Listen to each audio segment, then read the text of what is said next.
Each and every episode வந்து உங்களுக்கு ஒரு ஹூக் இருக்கணும். 4வது எபிசோட் முடிக்கும் போது நீங்க அடுத்த வாரம் அதை பாக்குறதுக்கு உங்களுக்கு ஒரு ஆர்வம் இருக்கணும் இல்லையா? என் வேலை விஷயமா நான் உங்ககிட்ட சொன்ன எல்லாமே போய், ஆனா நான் உன்னை காதலிச்சது உண்மைதான் லலிதா.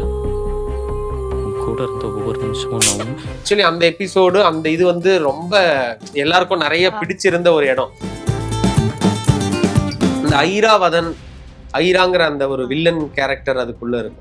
ஸோ அந்த கேரக்டர் வந்து நிறைய ஜாதி சார்ந்த ஜாதியை பிடித்து வைத்திருக்கக்கூடிய ஆட்களுக்கு அது வந்து எதிராக இருந்ததா நினைச்சு அவங்க கொஞ்சம் ரியாக்ட்லாம் பண்ணியிருக்காங்க. உசுரை கொடுத்து இந்த குருதிக்காட்டு குமாரர்களையும் நம்ம இனத்தையும் பெருமைப்படுத்த போற தியாகியாக போற இதுக்கு மக்கள் கிட்ட இருந்து ஏதாவது லைக் எப்படி சொல்றது எதிர்ப்புகளோ இல்லைன்னா வந்து இது நீ எப்படி பண்ணலாம் அப்படின்ற மாதிரியான விஷயங்களும் வந்துட்டு உங்களை நோக்கி வந்தது.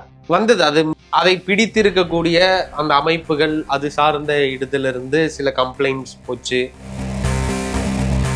பெரும்பாலும் பேசாத 2 இன்சிடென்ட் அப்படின்னா ஜக்வர் அலியோடைய அந்த மணல் கொலை கேஸ், யுவராஜ் கோகுல்ராஜ் அந்த ஒரு ஆணவ கொலை கேஸ். ரொம்ப சென்சிட்டிவான ஒரு டாபிக். இதை எடுத்து இது வந்து சீன்ஸா நம்ம வந்து வைக்க போறோம். எனக்கு ஆக்சுவலி தேவைப்பட்டது இந்த வாவரும் ஸ்வேதாவும் மீட் பண்ணணும். அப்ப அது என்ன ரிப்போர்ட் அப்படின்னும் போது ஒரு அட்டாப்சி ரிப்போர்ட். அந்த அட்டாப்சி ரிப்போர்ட் யாரோடது அப்படின்னா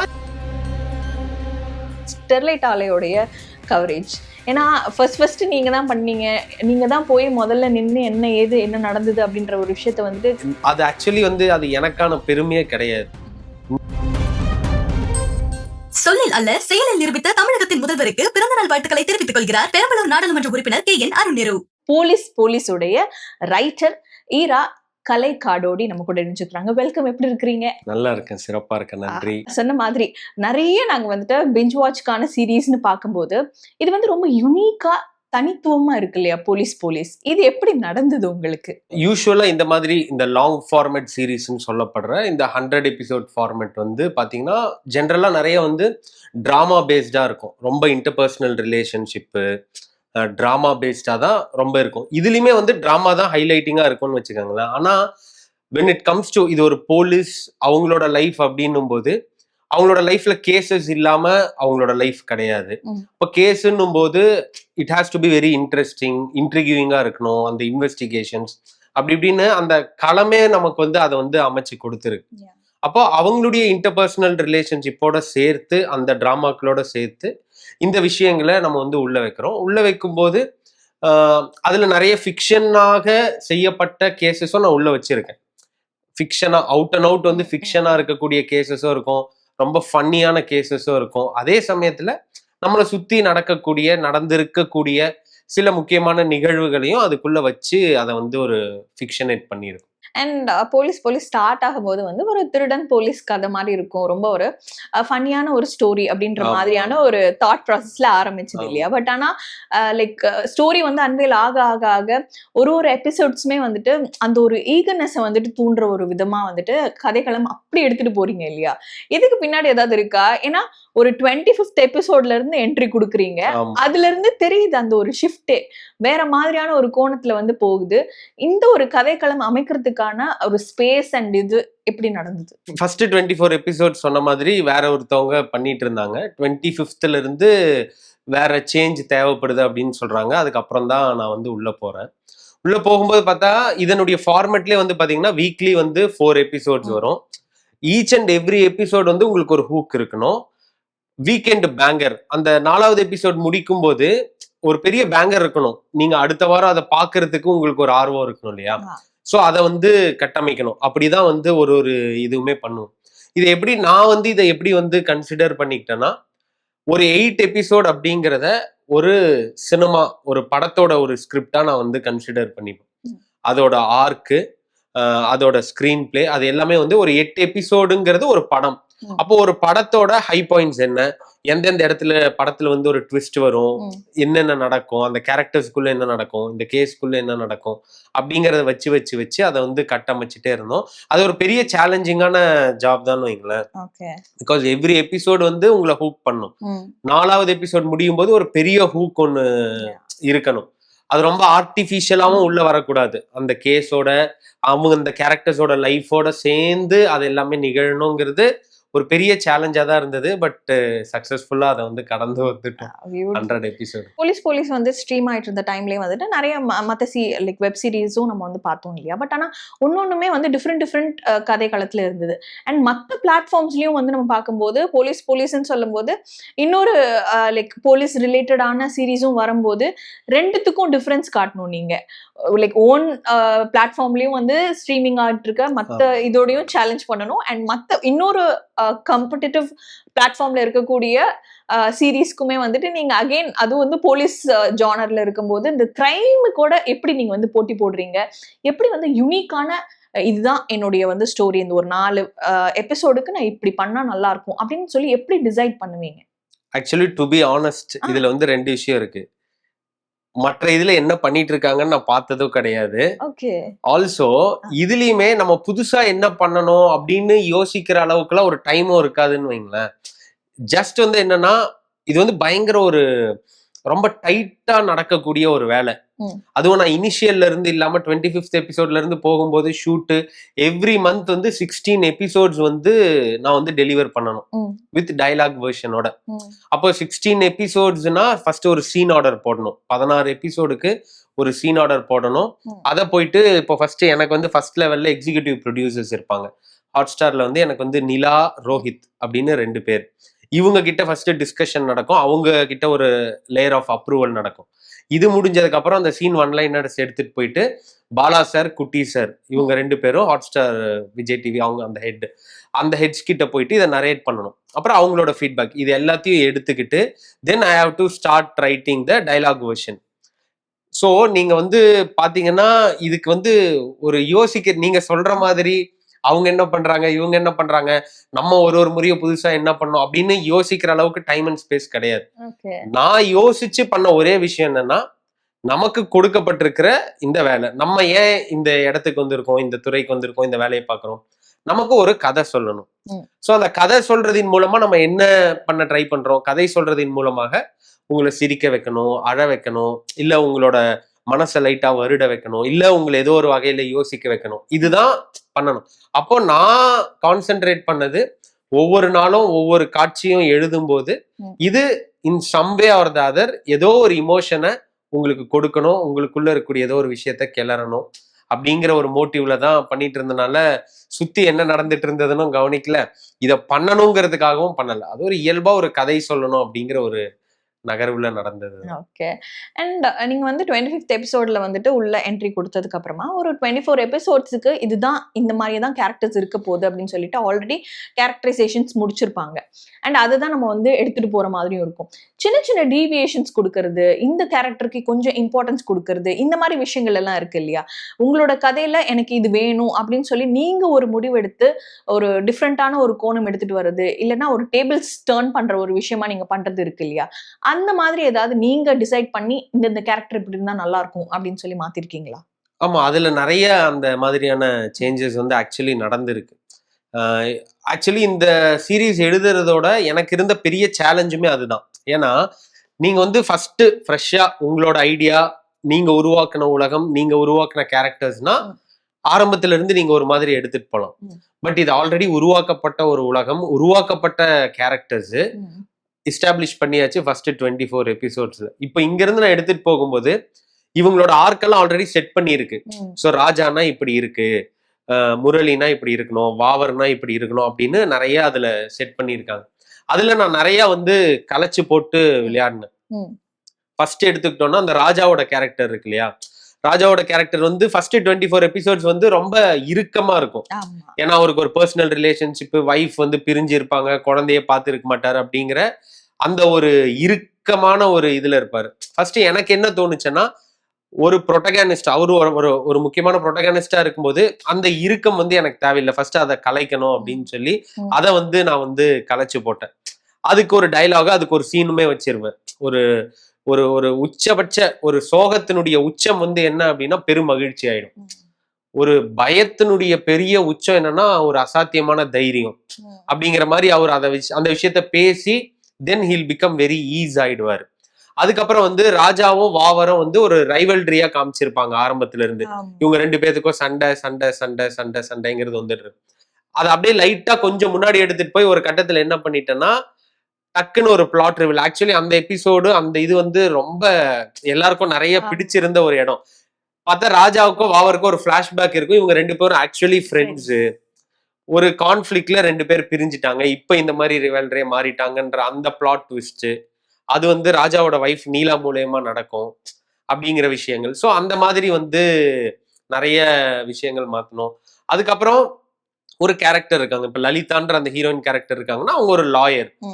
இந்த முரளிங்கிறவர் ஒரு கான்ஸ்டபிள். அப்படின்னா இவன் ஏன் கான்ஸ்டபிள் ஆனா, இவனுக்கு ஏன் போலீஸ் மேல ஒரு விருப்பம் இருந்தது, இவன் ஏன் ஒரு லாயர் ஆனா அப்படின்னு நீங்க ஆன் த கோல் அந்த கேரக்டர்ஸோட டிராவல் பண்ண இதுக்கு ஒரு காரணம், இதுக்கு ஒரு காரணம். லலிதா வந்து ஒரு கேரளா பேக்ரவுண்ட்ல இருந்திருப்பா. அவங்க தாத்தா ஒரு போஸ்ட் மாஸ்டரா இருந்திருப்பாரு. அங்க ஒரு சின்ன ஒரு கம்யூனிசம் பேக்ரவுண்ட் இருந்திருக்கும். அதுல இருந்து இன்ஸ்பயர் ஆகி அவ வந்திருப்பா. அப்படிங்கிற மாதிரி நிறைய விஷயங்கள் அதுல பண்ணியிருக்கு. அண்ட் இந்த மாதிரி ஒரு கேரக்டருமே வந்து யூனிக்கா மாத்தும் போது ஆர் ஒரு ஷிஃப்ட் கொடுக்கும் போது அப்படின்னும் போது உங்களுடைய கதைக்களத்துல அந்த ஒரு கதைக்கான இம்பார்ட்டன்ஸ் இருக்கு இல்லையா? நிறைய ஃபன்னியான சீன்ஸ் அண்ட் நிறைய விஷயங்கள் வந்து நீங்க மாத்தி மாத்தி கொடுத்திருந்தாலும் இந்த ரியல் லைஃப் இன்சிடென்ட்ஸ் லைக் உண்மையில நடந்த நிகழ்வுகள் இருக்கு இல்லையா?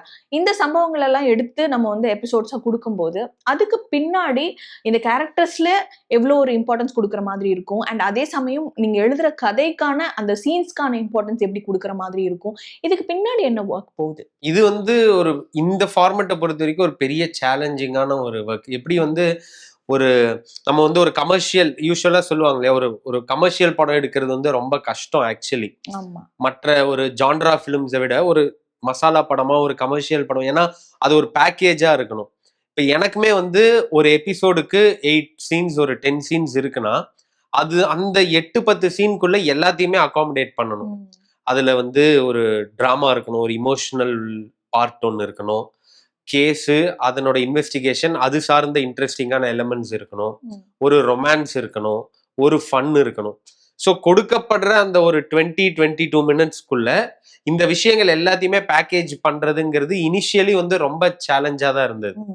அதுக்கப்புறம் அது போக போக போக அது ஒரு ப்ராக்டிஸ் ஆகி அது வந்து ஒரு இயல்பாவே அது வந்து வர ஆரம்பிச்சிடுச்சு அப்படிங்கறத சொல்லுங்க. யூஸ்வலா எவ்வளவு டைம் எடுத்துப்பீங்க ஒரு அந்த வாரத்துக்கான ஒரு 4 எபிசோட் எழுதுறதுக்கு? ஏன்னா இப்போ வந்து ஷூட் பண்ணி உடனே அவங்க இது பண்ணி டெலிகாஸ்ட் பண்ற மாதிரி இருக்கு இல்லையா? பட் ஆனா ரைட்டிங் ப்ராசஸ்ன்றது வந்துட்டு எவ்வளவு டைம் எடுத்துப்பீங்க? எப்படி வந்துட்டு அதை கியூரேட் பண்ணி ப்ராசஸ் எல்லாம் போய் அதுக்கப்புறமா அதை ஷூட் பண்றதுக்கான டைம் இருக்கும்ல? ஆமா ஆமா, அதுதான் மந்த்லி வந்து ஃபர்ஸ்ட் 15 டேஸ் வந்து ரைட்டிங்கான டைம். ஓகே.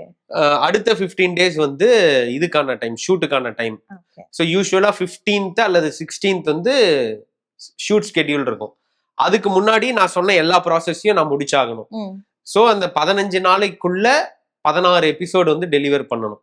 அதோட ஸ்கிராச்ல இருந்து அது வந்து பண்ணணும். சம்டைம்ஸ் வந்து கொஞ்சம் இந்த டிஸ்கஷன்ஸ்னால நமக்கு சேஞ்ச் ஆகுது இது ஆகுதுன்னா ரொம்ப டைட் ஆயிடும். நான் ஒரு நாளைக்கு 3 எபிசோட்லாம் எழுதியிருக்கேன் ஒரே நாள்ல, டைலாக் வெர்ஷனா ஒரே நாள்ல காலையில ஆரம்பிச்சு மறுநாள் விடிய காலைல வரைக்கும். பிகாஸ் ஷூட் ஸ்கெடியூல் போகுது உங்களுக்கு. So we have to make it happen. Time constraints ரொம்ப இருக்கும். அதனால ஒரே நாள்ல 3 எபிசோடு எழுதுனதும் இருக்கு. ஐடியலா வந்து ஒரு நாளைக்கு 2 எபிசோடு எழுதுறதுங்கிறது எனக்கு வந்து அதுதான் ஃபார்மேட்டா இருந்தது எனக்கு. அண்ட் இப்போ இது வரைக்கும் வந்த எபிசோட்ஸ்லேயே வந்து நம்ம கொஞ்சம் லைக் 2 டைப்பா பிரிச்சுக்கலாம். ஒன்னு உங்களோட இமேஜினேஷன், இன்னொன்னு ரியல் டைம் இன்சிடென்ட்ஸ் எல்லாமே நம்ம எடுத்துக்கலாம். இமேஜினேஷன் இருக்கும்போது நீங்க வந்து ஜஸ்ட் வீட்டில் இருந்துட்டு உங்களுடைய ஓன் வேர்ல்ட்ல நீங்க வந்து ஒரு கிரியேஷன் எடுத்துட்டு வர முடியும். பட் ஆனா ரியல் டைம் இன்சிடென்ட்ஸ்ன்னு சொல்லும்போது அதுக்கு பின்னாடி ஏகப்பட்ட லைக் ஆர்டிகல்ஸ் இருக்கு, நிறைய விஷயங்கள் வந்து நீங்க உண்மையிலே ரிசர்ச் பண்ணி எழுதுற மாதிரி இருக்கும் இல்லையா? அதுக்கான டைம் எப்படி இருக்கும் அண்ட் அதுக்கான ரிசர்ச் ப்ராசஸ் எப்படி இருக்கும், பின்னாடி நடக்கக்கூடிய ப்ரிப்பரேஷன்ஸ் ஒர்க் எப்படி? இதுல வந்து என்னோட பிளஸ் எனக்கு இதுல என்ன இருக்குன்னா, நான் வந்து நீண்ட காலம் வந்து ஜேர்னலிஸ்டா இருந்தேன்.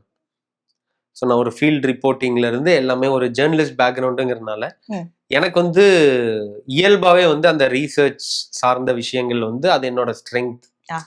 அண்ட் எனக்கு அதற்குரிய கான்டாக்ட்ஸ், அந்த டொமைன்ல இருக்கக்கூடிய ஒரு விஷயங்கள் அது எல்லாமே எனக்கு வந்து இதுவா இருக்கும். அது வந்து எனக்கு ஆக்சுவலி சேலஞ்சிங் கிடையாது. அந்த இன்ஃபர்மேஷன்ஸ் எடுக்கிறதோ அந்த டேட்டாஸை எடுக்கிறதோ எனக்கு சேலஞ்ச் கிடையாது. இப்போ அந்த டேட்டாஸையும் இன்ஃபர்மேஷனையும் அது ஒரு நான் ஃபிக்ஷனான ஒரு டேட்டா ம். இன்ஃபர்மேஷன். அதை நீங்க ஒரு இன்ட்ரெஸ்டிங்கான ஃபிக்ஷனா கன்வெர்ட் பண்றது இருக்குல்ல, அதுதான் எனக்கு பெரிய வேலையா இருக்கும். ம். இப்ப நான் ஒரு ரியல் லைஃப் இன்சிடென்ட்டா இருக்கலாம், அந்த கேஸ் அந்த விஷயங்கள் எடுக்கலாம், ம். அதை நான் அப்படியே உங்களுக்கு வச்சேன்னா பாக்குறதுக்கு வந்து அவ்வளவு இன்ட்ரெஸ்டிங்கா இருக்காது, ரொம்ப போரிங்கா இருக்கும். ம். அதை ஃபிக்ஷனா இந்த கேரக்டர்ஸ்குள்ள இந்த டிராமாக்குள்ள அதை எப்படி இன்ட்ரெஸ்டிங்கா கொண்டு வர்றதுங்கிறது இருக்கு இல்லையா, அதுக்குதான் எனக்கு டைமும் சேலஞ்ச் ஆகும். மற்றபடி இந்த ரீசர்ச்ங்கிறது ஆக்சுவலி இது வந்து ஆப்போசிட்டா இருக்கும். சினிமா ரைட்டர்ஸோ ஃபிக்ஷன் ரைட்டர்ஸ்க்கு வந்து ஃபிக்ஷனேட் பண்றது ஈஸியா இருக்கும். இந்த டேட்டா கலெக்ட் பண்றது, இந்த ரீசர்ச் தான் டைம் எடுக்கும்னு சொல்லுவாங்க. எனக்கு அப்படியே வைஸ் வெர்சா. Okay. எனக்கு வந்து டேட்டாஸ் எடுக்கிறதோ ரீசர்ச் பண்றதோ ம். அது வந்து நான் கடன்னு என்னால பண்ணிட முடியும். ம். அத ஒரு அழகான ஒரு ஃபிக்ஷனா அதை கன்வெர்ட் பண்றதுல தான் என்னோட சேலஞ்ச் இருக்கும். அத இது வந்து எனக்கு இந்த போலீஸ் வந்து ஒரு பெரிய ஒரு லேர்னிங் ப்ராசஸா இருந்ததுன்னு நான் சொல்லுவேன். அதை எப்படி கன்வெர்ட் பண்றது அப்படிங்கிறது. பியூட்டிஃபுல். அண்ட் இப்போ இது வரைக்கும் வந்துட்டு எல்லாரும் லைக் நிறைய சீரீஸ் ஒரு நிறைய படங்கள் அப்படின்னா கூட வந்துட்டு பெரும்பாலும் பேசாத 2 இன்சிடென்ட் அப்படின்னா ஒன்று வந்துட்டு ஜக்வர் அலியோடைய அந்த மணல் கொள்ளை கேஸ், அண்ட் இன்னொன்று வந்துட்டு யுவராஜ் கோகுல்ராஜ் அந்த ஒரு ஆணவ கொலை கேஸ். இது ரெண்டுமே வந்துட்டு ரொம்ப சென்சிட்டிவான ஒரு டாபிக். இதை எடுத்து இது வந்து சீன்ஸா நம்ம வந்து வைக்க போறோம் அப்படின்னு சொல்லும் போதே வந்துட்டு என்ன மாதிரியான லைக் எப்படி சொல்றது, எப்படி எடுத்துக்கிட்டாங்க, எப்படி வந்து இது வந்து ப்ராசஸ் பண்றதுக்கான ஒரு ஸ்பேஸ் அமைஞ்சுது? டு பி ஆனஸ்ட் வந்து இப்ப இந்த 2 கேஸ் இருக்குல்ல, ம். இந்த 2 கேஸுமே இந்த கேஸை நான் எடுத்துட்டு வந்து வைக்கணுங்கிறதுக்காக வச்சதோ, இதை நான் இது பண்ணணுங்கிறதுக்காக பண்ணதோ கிடையாது. ஓகே. ஐடியலா அது இந்த ஃபார்மேட்ல வந்து பயங்கர இன்ட்ரெஸ்டிங்கான மேட்டர் என்ன தெரியுமா, ம். இப்ப இந்த 4th எபிசோடு இல்ல இந்த 8 எபிசோடு ஒரு ஆர்க் பண்றேன்னா, ஒரு ம். படமா பண்ற மாதிரி பண்றேன்னா, ம். அதுக்கு ஒரு கிளைமேக்ஸ் ஒரு பேங்கரோட முடிக்கிறோமா, ம். அது வரைக்கும் தான் இன்னைக்கு எனக்கு தெரியும். Okay. அதுக்கப்புறம் அந்த கதையை நான் எப்படி எடுத்துட்டு போக போறேன்னு எனக்கே தெரியாது. ம். அப்படிதான் அது வந்து நிகழும். இப்போ இந்த மணல் கொள்ளை சார்ந்த இந்த கேஸ் அப்படின்னும் போது ம். எனக்கு ஆக்சுவலி அந்த கேஸ் எப்படி ஆரம்பிச்சதுன்னா, வாவர்னு இதுல ஒரு கேரக்டர் இருக்கும். ம். வாவரோட ஒரு லவ் இன்ட்ரெஸ்ட் மாதிரி ஸ்வேதா, டாக்டர் ஸ்வேதான்னு ஒரு கேரக்டர் இருக்கும். ம். ஸோ எனக்கு ஆக்சுவலி தேவைப்பட்டது இந்த வாவரும் ஸ்வேதாவும் மீட் பண்ணணும். ஓகே. ஸோ மீட் பண்றதுக்கு எதுக்கு போய் மீட் பண்ணலாம், சரி ஏதோ ஒரு ரிப்போர்ட் வாங்குறாங்க, ஏதோ ஒரு மெடிக்கல் ரிப்போர்ட் வாங்குறாங்க அப்படின்னு சொல்லிட்டு அதை நான் வச்சுட்டேன் ஒரு வாரம். அப்ப அது என்ன ரிப்போர்ட் அப்படின்னும் போது ஒரு அட்டாப்சி ரிப்போர்ட். அந்த அட்டாப்சி ரிப்போர்ட் யாரோடது அப்படின்னா, இது மாதிரி மணல் கொள்ளைக்கு எதிராக ஒருத்தர் போறாரு, ஆக்சிடென்ட் ஆயிடுச்சு அப்படின்னு வச்சாச்சு. ஓகே. அந்த மீட்டிங்காக வச்சது அது. அதுக்கப்புறம் பார்க்கும்போது அந்த ட்ராக் வந்து இன்னும் கொண்டு போக வேண்டிய ஒரு விஷயம் ஏற்படுது. அப்ப கொண்டு போகும்போது நம்மை சுத்தி நடந்திருக்கக்கூடிய, பிளஸ் நான் ஒரு என்வைரன்மெண்டல் ஜேர்னலிஸ்டா வேற இருந்திருக்கேன். ஸோ என்னோட மெயின் ஸ்ட்ரீம் வந்து என்வைரன்மெண்டா இருந்திருக்கு. அப்போ எனக்கு இந்த மணல் கொள்ளை இது சார்ந்த விஷயங்கள் நிறைய இதுவாலாம் இருக்கும்போது, பிளஸ் எனக்கு ரொம்ப தாக்கத்தை ஏற்படுத்தினது ஜகபர் அலியோட நிறைய பேர் இறந்துருக்காங்க. அதுல ஜகபர் அலியோடது சமீபத்துல வந்து பெருசாக பேசப்படாத ஒரு விஷயமா அது இருந்தது. ஸோ அதை வந்து உள்ள எடுத்துட்டு வந்து அதை ஃபிக்ஷனேட் பண்ணி அதை இன்ட்ரெஸ்டிங்கா எப்படி இந்த கதைக்குள்ள ஃபிக்ஷனேட் பண்ண முடியுமோ அதை பண்ணி எடுத்துட்டு வந்ததுதான் இதுவும். அதே மாதிரி ஆணவ படுகொலை அப்படிங்கிற அந்த விஷயத்த உள்ள எடுத்துட்டு வந்ததும் ஒரு வக்கீல் கேரக்டரு, அந்த கேரக்டரும் ஹீரோவும் ஒரு ஜேர்னி போகணும். ஒரு விசாகப்பட்டினத்துக்கு ஒரு கேஸ்ல ஒரு ஜேர்னி போகணும். அப்போ இந்த கேரக்டர் அந்த ஜேர்னிக்குள்ள போறதுக்கு ஒரு கம்பல்ஷன் தேவைப்பட்டுச்சு. அப்போ அவ எடுத்து நடத்தின ஏதோ ஒரு சூமோட்டோ கேஸ் வந்து அதுல ஏதோ சில ஆட்கள் வந்து ஜாதி சங்க ஆட்கள் வந்து கலாட்டா பண்ணி அவளை அடிச்சு துரத்துனாங்க, அதனால அவளுக்கு இடம் இல்லை, அதனால இவன் கூட டிராவல் பண்றாங்கிறதுக்காக தான் அதை ஃபர்ஸ்ட் கிரியேட் பண்ணு.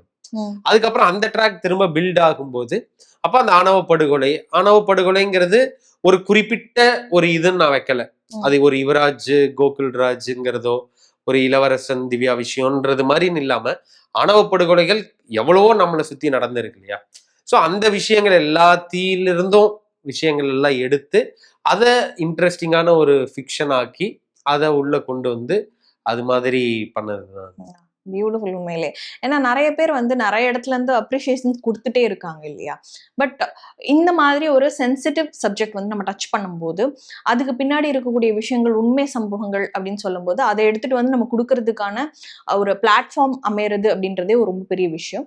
அண்ட் இதை வந்து நீங்க எடுத்துட்டு போய் இது பண்ணலாம் அப்படின்னு சொல்லும்போது ப்ரொடக்ஷன் சைட்லயும் சரி அண்ட் டிரெக்ஷன் டீம்லயும் சரி அண்ட் அது நடிக்கும் போது நடிகர்கள் சைட்ல இருந்து ஆர்டிஸ்ட் சைட்ல இருந்தும் சரி யாராவது ஏதாவது சொன்னாங்களா? சொன்னாங்களன்னா இப்படி இது வந்து ஒரு சென்சிட்டிவான இஷ்யூவா இருக்குது அப்படிங்கிறத இனிஷியலா எடுத்து பேசும்போதே வந்து இப்ப நான் சொன்ன மாதிரி இபிஸ் லெவல்ல இருந்தே நாங்க அதை வந்து டிஸ்கஸ் பண்ணோம். ஆனா பாயிண்ட் என்னன்னா, இது வந்து உங்களுக்கு எங்கேயுமே வந்து நான் இந்த கருத்தை சொல்ல போறேன், இந்த விஷயத்த சொல்ல போறேங்கிற மாதிரி ஹைலைட் ஆகாது. அந்த கதையோட பாத்தீங்கன்னா அது ஒரு கதை இன்ட்ரெஸ்டிங்கான கேஸா அப்படியே போயிட்டு இருக்கும். அது பிரைமரியா உங்களுக்கு அதுதான் இருக்கும். ஸோ எல்லாருமே கன்வின்ஸ் ஆன இடம் வந்து அதுதான். ஏன்னா இப்போ நீங்க ஒரு ஜியோ ஹாட்ஸ்டார் மாதிரியான ஒரு தளத்துல வந்து அங்க வந்து மல்டிபிள் லெவல் ஆஃப் ஃபில்டரிங்ஸ் இருக்கு. இபி கிட்ட இருந்து இப்போ பாலா சார், குட்டி சாருக்குலாம் அவங்களுக்கு இதனோட நாலேஜ் வந்து எக்ஸ்ட்ரீம் லெவல்ல இருக்கும். அவங்க வந்து பல வருடங்களா இதிலே வந்து உழன்றவங்க. ஸோ அவங்க இதை வந்து பாக்குறாங்க, இதுல என்னென்ன மாதிரியான கரெக்ஷன்ஸ் பண்ணலாம், என்னெல்லாம் பண்ணலாம் அப்படிங்கிறது. இது தாண்டி எஸ்என்பின்னு இருக்கு, ஒரு இன்டர்னல் சென்சார் போர்ட் மாதிரி ஜியோ ஹாட்ஸ்டார்ல. ஸோ அவங்களோட ஃபீட்பேக்ஸ் அதுல இல்லை, இது இப்படி வேண்டாம் அப்படி வேண்டாம் அப்படின்னு. ஸோ இது எல்லாமே சேர்த்து இது எல்லாத்தையும் தாண்டி தான் வந்து அது வந்து வந்தது. இது சொல்லணுங்கிற ஒரு ஆஸ் அ ரைட்டரா எனக்குள்ள இருந்தது. என்னை பாதித்த விஷயங்களை ஒரு படைப்பா ஒரு கதையா நம்ம சொல்லணும் அப்படிங்கிறது. அந்த கதையை சுவாரஸ்யமா ஒரு பிரச்சாரமா இல்லாம சுவாரஸ்யமா சொல்லணும் அப்படிங்கிறது. ஸோ அந்த டிராமா அது எல்லாமே ஒர்க் ஆனனால எல்லாருமே கன்வின்ஸ் ஆகி அது ஃபைனலா வெளியே வந்து நிறைய விஷயங்கள் வந்து முற்போக்கா அந்த ஒரு சிந்தனையோட நமக்கு வந்து சொல்லி கொடுத்தே வளர்த்துருப்பாங்க இல்லையா? அந்த மாதிரி ஜாதிகள் இல்லடி பாப்பா அப்படின்னு எவ்வளவுதான் சொல்லி கொடுத்து வளர்த்தாலும் இப்போ இருக்கக்கூடிய ஜென்ரேஷன் மாறிட்டே வருது அப்படின்னு எடுத்துக்கிட்டாலும் இன்னும் சொல்லப்படாத ஒரு விதி மாதிரி, அந்த சொல்லப்படாத ஒரு விஷயம் மாதிரி மறைமுகமாவே வந்து ஜாதி அப்படின்ற ஒரு விஷயம் வந்து டிராவல் ஆயிட்டே இருக்கு இல்லையா? இப்போ இந்த ஆணவ படுகொலை விஷயம் நீங்க வந்துட்டு ஒரு லைக் எபிசோட்ஸா நீங்க எடுத்துட்டு வந்து கொடுக்கும்போது இதுக்கு மக்கள் கிட்ட இருந்து ஏதாவது லைக் எப்படி சொல்றது, எதிர்ப்புகளோ இல்லைன்னா வந்து இது நீ எப்படி பண்ணலாம் அப்படின்ற மாதிரியான விஷயங்களும் வந்துட்டு உங்களை நோக்கி வந்தது. அது மிக்சடா வந்ததுன்னு வைங்களேன். ஒரு சைடு பாராட்டுக்களும் பயங்கரமா பண்ணியிருக்கீங்க அப்படின்ற நிறைய விஷயங்களும் வந்தது. அதே சமயத்துல அதை பிடித்திருக்கக்கூடிய அந்த அமைப்புகள் அது சார்ந்த இடத்துல இருந்து சில கம்ப்ளைண்ட்ஸ் போச்சு. ஸோ அவங்க இமெயில்ஸ் பண்றது, ஃபோன் கால்ஸ் பண்றது, அதெல்லாம் பண்ணி இதை நீங்க வந்து இது பண்ணணும் அப்படின்னு சொல்லிட்டு அவங்க இதெல்லாம் பண்ணாங்க. அதெல்லாம் வந்து அங்க ஹாட்ஸ்டார்ல இருக்கக்கூடிய லீகல் டீம்ஸ் அவங்க அதெல்லாம் வந்து ஹேண்டில் பண்ணிக்கிட்டாங்க. ஹஸ்டோல்ட் அந்த எஸ்என்பின்னு சொன்னேன்ல செஞ்சு. ஸோ அவங்க அந்த விஷயங்கள்லாம் அவங்க ஹேண்டில் பண்ணாங்க. அது வந்துச்சான்னு கேட்டா வந்துச்சு. அந்த மாதிரி விஷயங்கள்லாம் வராம இருக்க வாய்ப்பு இல்லை இல்லையா? அது வந்தது. பொது தளங்கள்லயும் அது வந்தது. எஸ்பெஷலி இந்த ஐராங்கிற அந்த ஒரு வில்லன் கேரக்டர் அதுக்குள்ள இருக்கும்.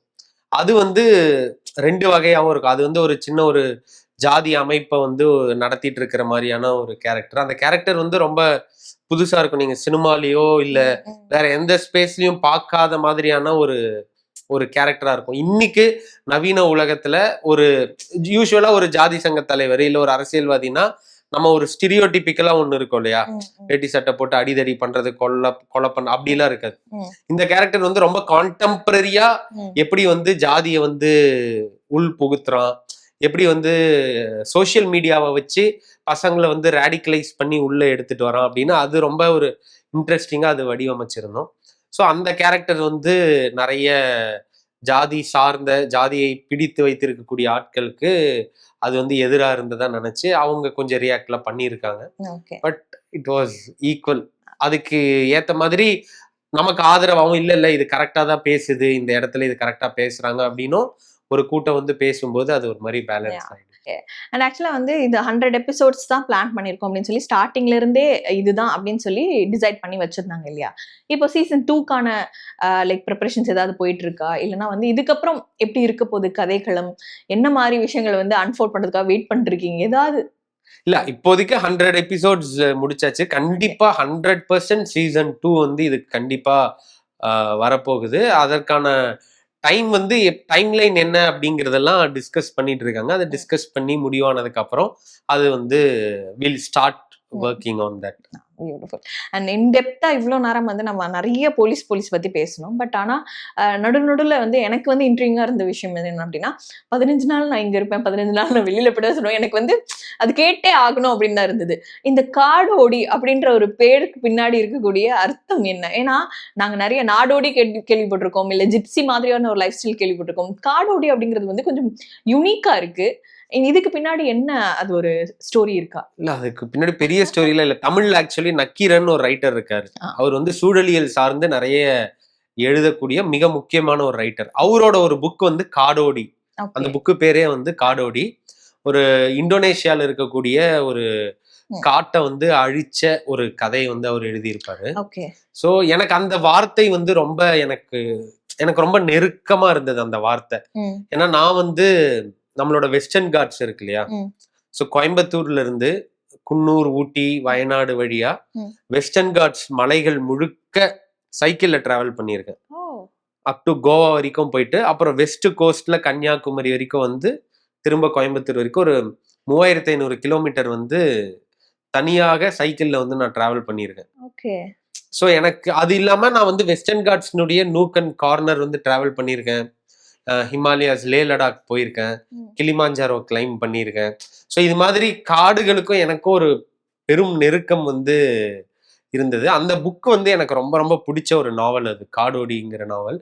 அந்த வார்த்தையை நான் சொல்லும் போதே எனக்கு என்னன்னா, என் கூட வந்து அந்த மலையும் காடும் அந்த மரமும் இலையும் வேரும் கொடியும் என்ன அரவணைச்சிக்கிற மாதிரி ஒரு ஒரு ஃபீலிங் இருக்கும் அந்த வார்த்தையில, ஓகே. இந்த காடோடிங்கிற வார்த்தை. அதனால என்னோட பேர் கூட அந்த காடோடிங்கிறத சேர்த்துக்கிட்டேன். அண்ட் நிறைய பேருக்குமே வந்துட்டு இந்த ஜேர்னலிசம் சர்க்கிள்ல இருக்கிறவங்க இன்னி வரைக்கும் மென்ஷன் பண்றது அப்படின்னா இந்த ஸ்டெர்லைட் ஆலையோடைய கவரேஜ். ஏன்னா ஃபர்ஸ்ட் நீங்க தான் பண்ணீங்க, நீங்க தான் போய் முதல்ல நின்று என்ன ஏது என்ன நடந்தது அப்படின்ற ஒரு விஷயத்த வந்துட்டு கவர் பண்ணி எடுத்தீங்க அப்படின்ற ஒரு இது வந்துட்டு பெருமையா சொல்றாங்க. எனக்கு அது கேட்கும் போதே வந்துட்டு என்னங்க சொல்றீங்க அப்படின்னு சொல்லிட்டு ரொம்ப ஆச்சரியமா இருந்தது. அண்ட் அந்த ஒரு பீரியட்ல, அந்த ஒரு வயசுல, அந்த ஒரு டைம்ல எப்படி இது பண்ணணும் அப்படின்ற ஒரு ஐடியா வந்தது? இல்ல அது என்னன்னா, அந்த டைம்ல நீங்க வந்து அது ஆக்சுவலி வந்து அது எனக்கான பெருமையே கிடையாது. நீங்க ஒரு ஒரு மனிதனாக, மனிதத்தை சுமந்து கொண்டிருக்கக்கூடிய ஒரு மனிதனாக அன்னைக்கு அந்த தூத்துக்குடியில நீங்க இருந்திருந்தீங்கன்னா, நான் பண்ணதை விட நீங்க இன்னும் உக்கிரமா பண்ணியிருந்திருப்பீங்க. நான் போய் போலீஸ கேள்வி கேட்டதோ, அந்த வேலிகளை தடைகளை தாண்டி எந்திரிச்சு போய் தடுத்து நிறுத்தினதோ அப்படிங்கிறது இருக்குல்ல. ஏன்னா ஒரு மிகப்பெரும் அநீதி, ஒரு மிகப்பெரும் கொடூரம் வந்து அங்க உங்க கண்ணு முன்னாடி நடக்கும்போது யாரா இருந்தாலும் அங்க ரியாக்ட் பண்ணுவாங்க. என்னோட இது நான் அங்க இருந்தேன். எனக்கு வேற எதை பத்தியுமே கவலை இல்லை. ஏன்னா அந்த சமயத்துல ஒரு பையனை போட்டு அத்தனை போலீஸ் அடிக்கிறாங்க, 13 பேரை கொன்றிருக்காங்க, எளிய மனிதர்கள், சாதாரண மனிதர்களை கொன்றிருக்காங்கன்னும் போது ஆப்வியஸ்லி நம்ம ரியாக்ட் பண்ணி தானே ஆகணும். எந்த மனிதனா இருந்தாலும் பண்ணியிருப்பாங்க. நான் அந்த டைம்ல அங்க இருந்து அதை பண்ணனால என்னை வந்து அதை சொல்றாங்க. பட் இட் இஸ் வெரி ஒரு ஒரு மனித இயல்பு தான்.